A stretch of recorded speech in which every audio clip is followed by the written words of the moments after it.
Hello everybody, welcome back to विनी की दुनिया. Hope all of you are doing great. तो जैसे कि कल मैंने आपको अपनी 2 रेसिपीज दिखाई थी अपनी दिवाली की थाली के लिए, यानी कि दिवाली स्पेशल पकवानों में, उसी तरीके से आज मैं आप लोगों को दिखाऊंगी अपनी 2 और नई रेसिपीज. इस रेसिपी से आप ऑलरेडी वाकिफ हैं. जी हाँ, पहली जो मेरी रेसिपी है आज की वो है गुजिया, जिसे कई जगहों पर करंजी भी कहा जाता है. तो इस करंजी को बनाने का हर किसी का अपना अपना एक तरीका होता है. उसी तरीके से मेरा भी अपना एक तरीका है इस गुजिया को बनाने का, और आज मैं आप लोगों से अपने उसी तरीके को शेयर करने जा रही हूँ. तो चलिए सबसे पहले हम शुरुआत करते हैं अपने आज के पहली रेसिपी की, जो है करंजी यानी कि गुजिया. गुजिया बनाने के लिए हमें चाहिए 1/4 कप सूजी, 1/4 कप बेसन, आधी कटोरी बादाम, आधी कटोरी काजू, आधा कटोरी किशमिश और 1 कटोरी ड्राई डेसिकेटेड कोकोनट, और उसके साथ सबसे इम्पॉर्टेंट चीज़ खोआ. मैंने यहाँ पे आधा केजी खोआ लिया है. आपको जितनी गुजिया बनानी हो आप उसके हिसाब से खोआ ले सकते हैं. अब आइए इन सारी चीज़ों को ड्राई रोस्ट कर लें और उसके बाद इसे मिक्सर ग्राइंडर में ग्राइंड कर लें. इन सारी चीज़ों को ड्राई रोस्ट कर गुजिये में डालने से गुजिये का टेस्ट जो है वो 10 गुना ज़्यादा बढ़ जाता है, क्योंकि ये सारी चीज़ें गुजिये के अंदर एक सौंधी सौंधी सी स्मेल को पैदा करती हैं, जो उसे एकदम मिठाई का फ्लेवर देता है. खोए को भी आप बहुत अच्छे तरीके से भून लें और उसके बाद जो बादाम और काजू आपने ड्राई रोस्ट किए हैं उसे मिक्सर ग्राइंडर में ग्राइंड कर लें. जब आपके ड्राई फ्रूट्स ग्राइंड होकर तैयार हो जाएं, तब एक बड़े बर्तन में आप इन सारी चीज़ों को एक साथ लाएं और अच्छे से मिक्स करें. एक बात का और ध्यान रखें कि एक साथ सारी चीज़ों को मिला देने से ज़्यादा अच्छा है कि आप थोड़ा थोड़ा कर सारी चीज़ों को मिक्स करें. इससे आपको हर चीज़ का अंदाज़ रहता है, क्योंकि ये जो कोर है ये एकदम ड्राई नहीं बनना चाहिए. इसमें थोड़ा सा मॉइस्चर कंटेंट होना चाहिए, यानी कि इसमें खोए की मात्रा बाकी सारी चीज़ों से थोड़ी सी ज़्यादा होनी चाहिए. इसीलिए हर चीज़ को बहुत ध्यान से और बारीकी से मिलाएं. गुजिये में सबसे इम्पॉर्टेंट चीज़ होती है उसका कोर बना करके रेडी करना. अगर आपने गुजिये के कोर को बहुत टेस्टी बनाकर तैयार किया है तो फिर आपका आधा काम तो डन हो जाता है. उसके बाद मैंने इसमें मिलाया है बूरा. अगर आपके पास बूरा ना हो तो आप चीनी को पीस कर भी यूज़ कर सकते हैं. बूरे को भी थोड़ा थोड़ा डालें और अच्छे से पूरी तरीके से मस लें, ताकि आपकी चीनी जो है, आपका बूरा जो है, वो पूरे मिश्रण में अच्छे से मिक्स होकर तैयार हो जाए. और लास्ट में मैंने इसमें डाला है इलायची पाउडर, और ये मेरा कोर बनकर तैयार हो गया है. तो आइए अब हम इसका डो लगा करके तैयार कर लेते हैं. वो भी एक बहुत इम्पॉर्टेंट पार्ट है गुजिये का. गुजिये का डो बनाने के लिए मैंने लिया है आधा केजी मैदा और उसको छान कर रेडी कर लिया है. उसके बाद मैंने उसमें डाला है देसी घी का मोइन. मोइन किसी भी चीज़ में बहुत इम्पॉर्टेंट रोल प्ले करता है उसको क्रिस्पी बनाने के लिए. और गुजिये में भी गुजिये की जो कोटिंग होती है उसका क्रिस्पी होना भी उतना ही इम्पॉर्टेंट है जितना कि उसके कोर का टेस्टी होना.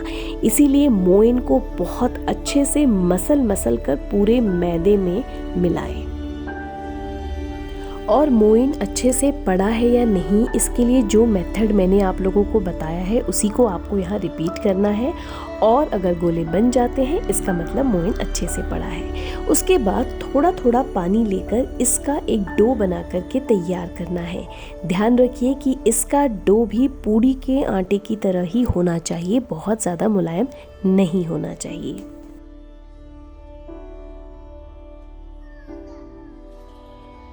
जब आपका डो लगकर तैयार हो जाए तो फिर उसे कम से कम आधे घंटे के लिए आप किसी बर्तन से ढक कर के रख दें ताकि वो अच्छे से सेट हो जाए।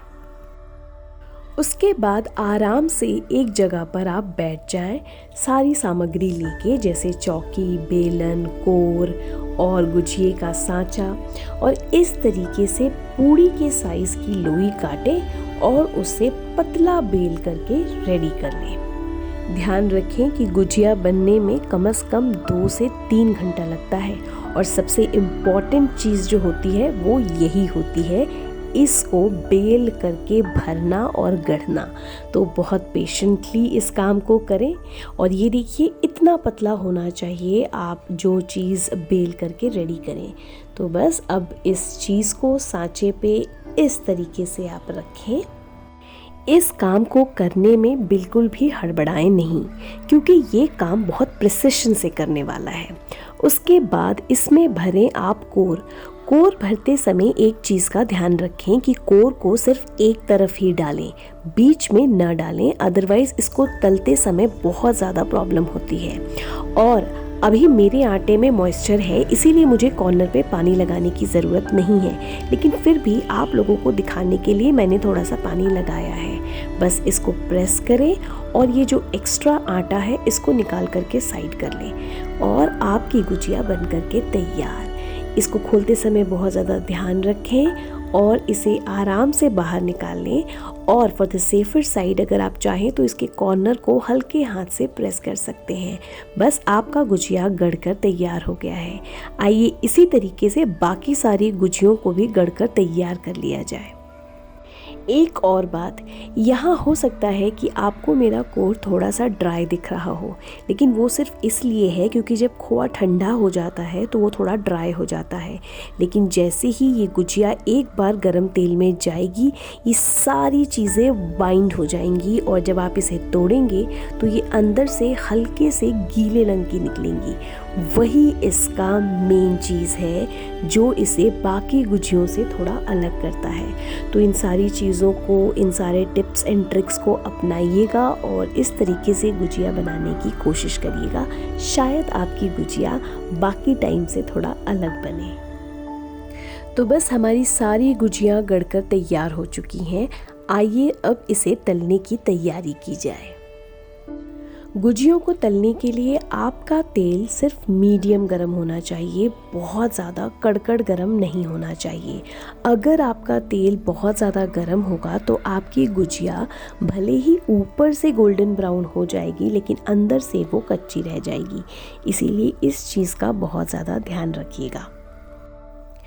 और गुजिया डालते समय उतनी ही गुजिया तेल में डालिए जितनों को आप हैंडल कर पाएंगे, क्योंकि ये बहुत ज़्यादा सॉफ्ट होती हैं, डेलिकेट होती हैं। अगर आपने बहुत ज़्यादा गुजिया डाल दी और आप मैनेज नहीं कर पाए तो इसके फटने का भी डर होता है।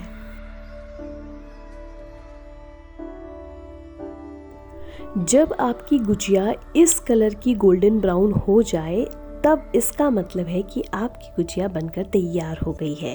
तो बस एक एक कर कर आप अपनी गुजियों को छानकर बाहर स्ट्रेनर पे निकाल दें। तो बस हमारी गुजिया बनकर तैयार, यानी कि हमारे दिवाली की थाली में हमारा तीसरा डिश भी बनकर तैयार हो गया है। तो आइए अब इसे प्लेट कर लेते हैं। तो गुजिया तो बनकर तैयार हो गई, यानी कि मेरे दिवाली के थाली की तीसरी रेसिपी भी बनकर तैयार हो गई है। अच्छा, अभी तक हमने नमकीन बना लिया, मीठा बना लिया, लेकिन इसके साथ एक और कमी खल रही है और वो है किसी ड्रिंक की। जी हाँ, तीज त्योहारों पे हम इतना ज़्यादा ऑयली और तला भुना ये सारा कुछ खा लेते हैं कि हमें कुछ ना कुछ सोडा वगैरह पीने का मन करता है। लेकिन सोडा वगैरह में इतना ज़्यादा सुक्रोज होता है कि वो हेल्थ के लिए बहुत ज़्यादा अनहेल्दी होता है। इसीलिए मैं आप लोगों के लिए लेकर के आई हूँ एक बहुत ही रिफ्रेशिंग सा ड्रिंक, जो कि हमने सोडा इसमें भी इंक्लूड किया है, बट इसके साथ साथ हमने इसमें डाले हैं रियल फ्रूट जूस।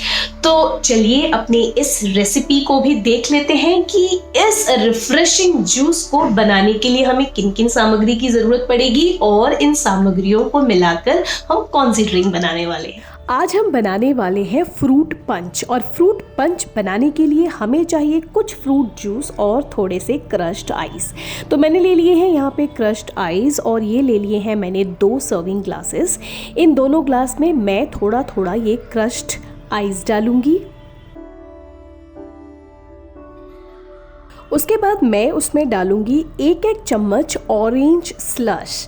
अगर आपके पास ऑरेंज स्लश ना हो या किसी भी तरीके का शरबत के लिए जो बनाने वाली चीज़ आती है, चाहे वो रूह अफ़ज़ा हो चाहे वो कुछ भी हो, आप उस तरीके की चीज़ें भी डाल सकते हैं। लेकिन क्योंकि मैं फ्रूट पंच बना रही हूँ इसीलिए मैंने यहाँ पर इसमें डाला है ऑरेंज स्लश। उसके बाद मैं इसमें पोर करूँगी अपने रियल फ्रूट जूस। मेरे पास ये रियल फ्रूट जूस है। अगर आपके पास रियल फ्रूट जूस नहीं है तो आप मार्केट में मिलने वाले फ्रूट जूसेस भी ले सकते हैं। मैंने इसको बनाने में 3 फ्रूट जूसेस का इस्तेमाल किया है, एक ऑरेंज, दूसरा मैंगो और तीसरा एप्पल जूस। इन तीनों चीज़ों को इसमें मिलाया है। आप और भी फ्रूट जूस चाहते हैं तो वो भी डाल सकते हैं।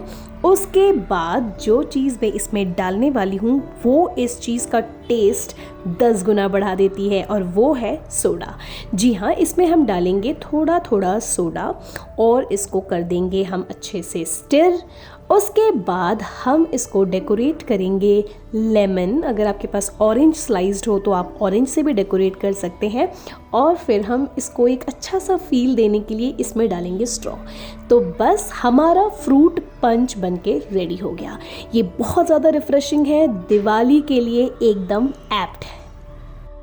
तो बस बन गई मेरी सारी रेसिपी और तैयार हो गई है मेरी दिवाली की थाली। तो मेरी दिवाली की थाली तो पूरी भर गई है और ये रियली बहुत ज्यादा रिफ्रेशिंग है।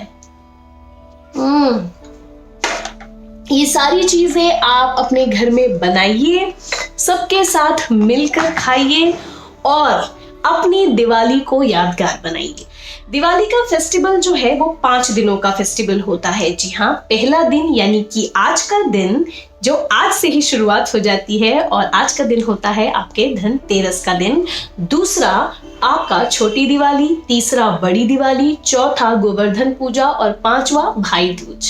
तो भगवान करे कि ये 5 फेस्टिवल बहुत अच्छे से मनाएं आप सब, बहुत यादगार रहे आप लोगों के लिए ये दिवाली। और आप सभी लोगों को हम सभी की तरफ से हैप्पी धनतेरस, हैप्पी दिवाली। तो खाने की सारी तैयारी तो मेरी हो गई है। अब कल के वीडियो में मैं आप लोगों से शेयर करूंगी कि कैसे घर में ही छोटी मोटी चीजों का इंतजाम कर आप अपने घर को दिवाली के लिए कैसे डेकोरेट कर सकते हैं। जरूरी नहीं है कि हर बार आपको बाहर से महंगी महंगी चीजों को ही शॉप करके लाना है अपने घर को दिवाली के लिए सजाने के लिए। तो कल के वीडियो का जरूर वेट करिएगा। कल मैं आप लोगों से अपना दिवाली डेकोरेशन जरूर शेयर करूंगी। तो बस आज के लिए यहीं तक, आज का वीडियो यहीं समाप्त करती हूँ। नमस्कार।